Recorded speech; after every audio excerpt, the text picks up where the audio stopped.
Salve povo, aqui é o Zelota e hoje trazendo mais um vídeo remake, dessa vez com os Amoritas ou Amorreus. Nesse vídeo nós vamos ver a origem deles e também a relação que eles tiveram com os hebreus. Será que o patriarca Abraão era de origem amorita? Bom, o que a gente vai ver aqui em uma dessas teorias que tem sido aí muito debatidas. Bom, mas antes de começar a contar essa história para vocês, dá um apoio aí no like, que ajuda a divulgar o canal para o YouTube, entender que esse conteúdo é relevante, compartilhem quem gosta desse tipo de conteúdo. Para quem chegou agora aqui, sejam bem-vindos, eu trago conteúdo de antiguidade e idade média. Só dá uma conferida lá na minha videoteca. Me sigam nas minhas redes sociais, no Instagram, Zelota, também tem o Facebook, os links estão na descrição. Também tem a nossa área de membros, o Acampamento Zelota, onde vocês têm acesso a vídeos exclusivos e dá um apoio financeiro aqui ao canal, porque é muito importante. Vocês também podem contribuir com um valeu, certo? Que também tem a contribuição via Pix, né? Que tem aqui embaixo na janelinha aqui o QR Code e também tem a chave Pix aí na descrição. Ou vocês podem também mandar um hypar aí o vídeo, que é uma opção nova que tem agora no YouTube para canais menores. E vocês ajudam a colocar o canal mais em evidência aqui com os vídeos, beleza? Vídeos todas as quintas às 21 horas, sempre com a metodologia nada ortodoxa, com muitas imagens, muito conteúdo sem enrolação. Bom, os Amoritas ou Amorreus, um povo que é originário da Mesopotâmia Ocidental, no caso seria o norte da Síria, e foi formado ali em algum momento antes do terceiro milênio antes de Cristo, sempre com muitos mistérios, essas origens desses povos aí. Bom, eles foram chamados por várias formas diferentes, nomes diferentes por outros povos. No caso, os sumérios chamavam eles de Marto ou Tindinum, isso na era da terceira era ali de Ur. Já os acádios os chamavam de Amurru. E os egípcios o chamavam de Amar. Bom, todos esses nomes, apesar de serem diferentes, cada um falados na sua determinada língua de cada povo, eles significavam a mesma coisa, que era ocidentais ou aqueles do oeste. E em hebraico é a forma mais conhecida por todos, como já mencionei aí no início, na introdução do vídeo, que eram os amorreus. Bom, eles tinham ali seu próprio panteão de deuses, sendo a divindade principal Amurru, também conhecido como Belo Sade, que era o senhor das montanhas. E ele tinha, esse deus tinha uma esposa, que era a Belit Seri, que era a senhora do deserto. O nome dessa divindade Amurru acabou sendo utilizado para dar o nome dos amoritas pelos acadianos, que os chamavam de Amurru, e a região da Síria de Amurru.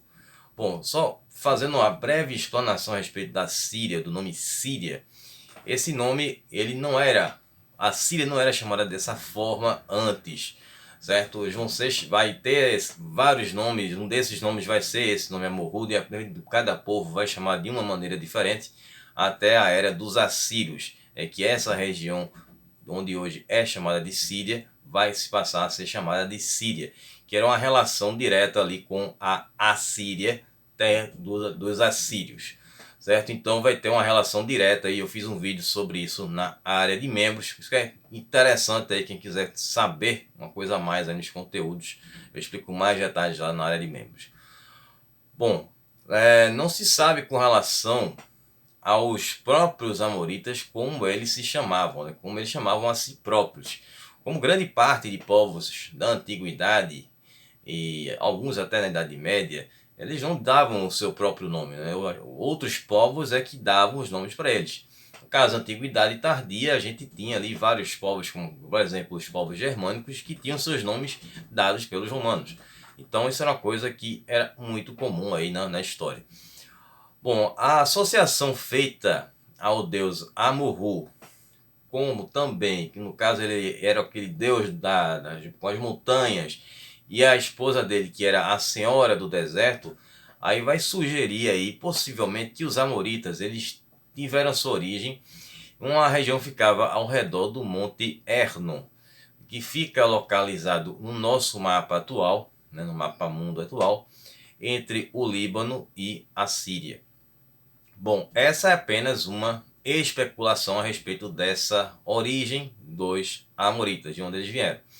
Mas não existem registros históricos deles até a chegada dos amoritas lá na Mesopotâmia, onde eles vão começar a se estabelecer em grandes cidades, sendo uma dessas cidades a cidade de Ur. Bom, a primeira aparição vai ter o início dessa história dos amoritas. Nós vamos ter eles como nômades e eles vão fazer ali incursões no oeste da Mesopotâmia em reinos já estabelecidos. Então existe um registro bem depreciativo, que é considerado até como o primeiro registro feito sobre os amoritas, que foi feito pelos babilônios. E eles descreviam os amoritas da seguinte forma: e eles vestiam peles de ovelha, viviam em tendas em momentos em que fazia chuva ou que ventava. Eles não faziam sacrifícios para suas divindades. Eles eram vagabundos que rodeavam as estepes. Bom, uma outra possibilidade também é que o nome Amorita não era especificamente o nome de uma tribo, mas de qualquer tribo que fosse uma tribo nômade que vagasse ali pela Mesopotâmia e que sempre fazia um tipo de ameaça à estabilidade dos reinos que estavam muito bem estabelecidos lá na Mesopotâmia, né? Faziam seus saques, tiravam o que queriam e iam embora. Bom, como os amoritas se tornaram a tribo que teve mais êxitos nesses tipos de incursões lá na Mesopotâmia, então eles vão tendo aquela questão da cultura deles e de serem nômades, esse estilo de vida, e com a questão desses ataques, esses principais reinos lá da Mesopotâmia, eles acabam recebendo esse nome aí de Amoritas. Então eles vão ficando cada vez mais fortes até se tornarem ali uma grande ameaça e uma grande, principalmente ali a estabilidade lá do reino, né, do terceiro período de Ur, né, que era na época do Renascimento Sumério, que foi de 2047 a 1750 a.C., quando na época os sumérios eram reinados pelo rei Sugi, lá na cidade suméria de Ur, e ele mandou construir um muro de 250 quilômetros de extensão para manter ali os amoritas afastados, né, ou que eles tentassem invadir, né, o território lá da cidade de Ur. Só que o problema era o seguinte: o muro ele era muito extenso, então era difícil você ter ali até homens suficientes para formar guarnições nesses muros, esse muro aí no caso, e também ele não estava acoplado a nenhuma extremidade. Então o que aconteceu é que os amoritas simplesmente eles contornaram os muros, esse muro aí, e atacaram os sumérios.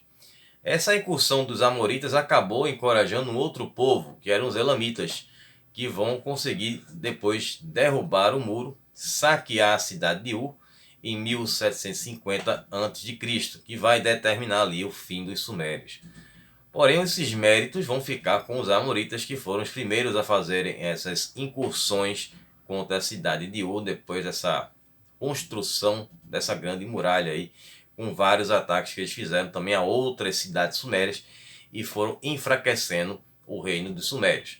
Então, consequentemente, depois os elamitas acabam conquistando esse território dos sumérios.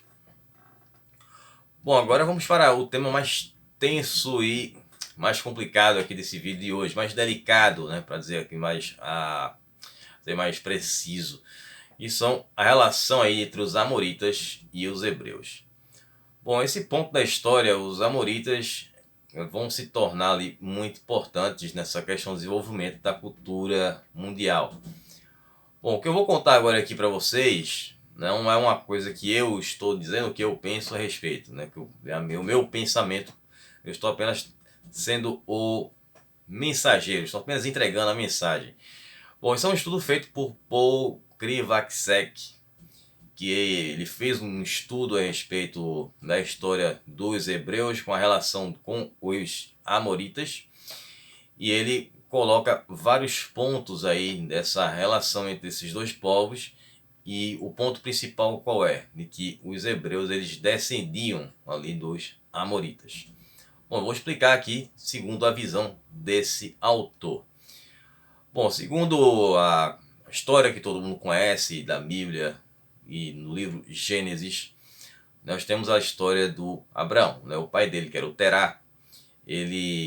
O Abrão, na verdade, né, que chamava-se primeiro Abrão, depois ele vai ter o seu nome alterado para Abraão, né, que Deus muda seu nome. Ele vivia lá em Ur, né? E um Abraão, no caso Abrão, a sua esposa a Sarai, e tinha o Ló, né, que era sobrinho do Abrão. Ló era filho de Arã, né, que era o outro filho do Terá. Então ele era sobrinho do Abrão e todo mundo vivia lá em Ur, né? Inclusive o Ló, adotado pelo Abrão depois que o Arã faleceu. Ele vai ter uma estima muito grande por esse sobrinho, até porque ele não tinha filhos, né? Você já conhece essa história aí. Bom, então nessa época, olha o que é colocado na Bíblia, né, que era dos caldeus que dominavam ali a cidade de Ur. Então, depois desse tempo, meio que esse autor ele coloca os sumérios, mas enfim, aí fica meio complicado. Bom, Terá, ele deixa ali a cidade de Ur, levando com ele Abraão, né, a sua nora Sarai e o Ló, para a cidade de Harã. A cidade de Harã depois teve seu nome alterado para Carras, né, onde o famoso Crasso, Romano Crasso, subestimou ali os Espartas, cometeu seu famoso erro crasso e perdeu sua vida. Bom, a cidade ela vai ter esse nome de Harã, que foi uma homenagem que o Tarã ele batizou a cidade com o nome do seu filho falecido, né, Harã, que havia falecido lá na cidade de Ur, antes dessa saída aí do Tará, né, junto com a família. Bom, inclusive o Tará depois ele faleceu por lá mesmo, né, em Harã, um tempo depois. Bom, os amoritas ou amorreus eram um povo descrito na Bíblia ali como habitantes da terra de Canaã no período pré-israelita, né, para separar eles lá dos israelitas. Bom, aqui é o seguinte, vamos ter os registros dos amoritas sendo contados ali pelos hebreus, mas o que os hebreus vão fazer é estar sempre separando essa ligação deles com os amoritas. Então, os amoritas eles vão ser descritos no livro Deuteronômio como os últimos gigantes que viveram na terra, e no livro de Josué eles são descritos como os inimigos dos israelitas que vão ser derrotados pelos israelitas comandados pelo próprio Josué. Bom, então foi feito um estudo com fontes encontradas ali na antiga Suméria, com escritas cuneiformes, que tem um registro da história do Terá e que, fazendo ligações de línguas, famílias e entre outros estudos aprofundados, o Terá ele não era da Suméria, ele não era originário da Suméria e ele sim era da origem de um povo de Amorru, ou seja, dos amoritas. Então, o que seria o seguinte, que a origem dos patriarcas de Israel estaria ligada ao povo que era um dos seus maiores inimigos. Então, essa teria sido uma razão para que os escribas hebreus eles separassem ali a origem do patriarca Abraão dos amoritas. Então, quando o Terá ele tirou a família dele lá da Suméria, ele levou a identidade étnica ali da sua tribo e levou lá para Canaã. No caso, eu mencionei o Terá, ele faleceu lá mesmo em Harã, ele não chegou aí até Canaã, o Abraão que foi com a família. Então o Abraão passou essas tradições que vinham lá da época dos amoritas, segundo essa tese, claro, para o Isaac, que era seu filho, e depois para o Jacó. E o Jacó que teve ali os filhos dele, foram vários filhos, para dar origem às tribos de Israel. Então, no caso, vamos ter ali o Jacó, que depois ele passa a ser chamado de Israel, pelo próprio Deus. Bom, ainda lá no livro Gênesis, tem também a história de José, né, conhecido como José do Egito, que era o filho mais amado, né, mais estimado pelo Jacó. E ele vai ter essa sua permanência ali no Egito, todo mundo conhece a história. Então José ele vai ter ali sua grande ascensão, né, depois de passar um período como um escravo, através ali de decifrar os sonhos do faraó, ele consegue ali chegar a essa ascensão ali de um governador no Egito. Então no livro Êxodo também nós vamos ver como o povo hebreu foi escravizado lá no Egito e depois vai ser libertado por Moisés, que vai guiá-los até Canaã, né, que é a terra de origem do povo de Israel, né, dos descendentes de Jacó, né, que vão ser todas essas tribos aí de Israel. Então essas histórias bíblicas, segundo o Paul Krivacek, certo? Não sou eu que estou dizendo isso. Essas histórias elas teriam servido para separar a verdadeira identidade étnica ali dos hebreus com os seus ancestrais amoritas. Então ele diz o seguinte no seu estudo. Eu vou abrir aspas aqui para o que ele disse. Somente deixando-o, Terá e sua pequena família manteriam sua identidade amorita e seu modo de vida amorita. E foi tão importante para a história hebraica subsequente. Se Terá tivesse permanecido na Suméria, Abraão teria compartilhado um destino muito diferente. Os amoritas nunca partiriam, eles acabariam se fundindo na população geral tão completamente que depois de algumas décadas seria impossível distingui-los de seus predecessores. Fecha aspas. Bom, o fato é que o que é relatado no livro Êxodo não existe em nenhuma outra obra contemporânea que vai relatar isso aí, esses eventos que aconteceram no livro Êxodo. Assim como também não existe nenhuma outra evidência arqueológica a respeito do Êxodo. Existem, claro, discussões de gente que mostra, alguns arqueólogos que mostram que tem evidências e outros que não. Mas enfim, aí junta a questão da ciência e fé que se chocam aí nessa história, né? Bom, então, seguindo esse raciocínio que ele coloca, e os escribas hebreus, eles criaram uma narrativa para justificar a sua presença em Canaã, sem nenhuma ligação com os amoritas da Mesopotâmia. Bom, ao longo dos livros do Velho Testamento, os amoritas eles vão ser repetidamente mencionados de uma forma negativa, exceto em um livro, que é no 1 Samuel, capítulo 17, versículo 14, que fala que houve um período de paz entre os filhos de Israel e os amorreus. Mas segundo estudiosos, houve um erro de interpretação, que se refere aos filisteus e não aos amorreus. A interpretação dessa passagem ali, ela vem do termo amorreu, como eu mencionei ali no início desse vídeo, que era uma palavra utilizada para todo o povo nômade que perambulava ali pela Mesopotâmia e interferia em comunidades estabelecidas. Então, nesse caso, os amoritas ou amorreus, eles estavam fazendo o mesmo lá em Canaã. Bom, e como a gente sabe, né, o Josué, ele acaba enfrentando ali, né, no caso, derrotando os amoritas, mas ele não consegue derrotar todos os outros povos que estavam vivendo lá em Canaã. As tribos foram se assentando, né, e vamos ter tanto que na era dos juízes, de tempos em tempos ali, nós vamos ter o povo de Israel esquecendo a sua origem, seu apego a Deus, e passa a adorar o deus Baal, né, que é um deus de origem mesopotâmica, e segue seguindo ali ritos que vamos considerá-los pagãos, né, esses ritos, até que eles eram atacados por algum povo, e depois disso eles acabavam se lembrando novamente em Deus e pedem ajuda a Deus, e aí surge um juiz que vai ser o líder, que vai unir as tribos novamente para derrotar esses inimigos. E aí vamos ter vários outros personagens que vão surgir, vamos ter Jazão, ter um Sansão, enfim, vamos ter uma série de personagens aí no livro aí dos juízes.